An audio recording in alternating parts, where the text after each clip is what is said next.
So another really great thing about Ableton Live is even though there are only 2 primary workspaces or environments, you can really customize these workspaces, and I'll show you how in this little tutorial. As you can see right here, we're in arrangement view, and I click over to session view right now. So say for instance, I go over here to packs, and I'm going to go on to beat tools, and I'm going to go to samples, loops, and let's just take drum loops. And I'm just going to put one of these onto a track. Let me just click on this. So now the loop has opened up in this sample editor right here. I'm not going to get into sample editing right now. I just want to use this as an example for the workspaces.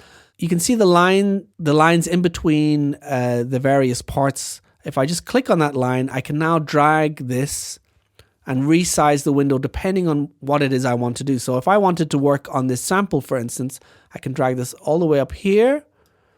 And now I can really see the details of this sample view, and I can zoom in and zoom out. And now it's really become a sample editor.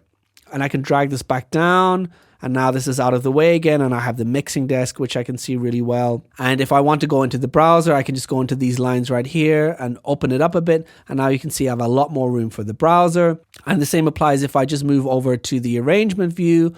I can shift stuff around like this. I can open up the browser and move it around.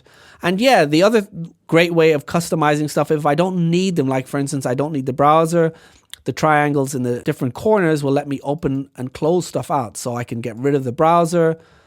I can get rid of this clip view down here just by clicking that. And I can also, go in and resize various tracks. So there's a bunch of different ways of customizing the workspace depending on what it is that you want to do at any given time. And that's actually one of my favorite parts of Ableton Live.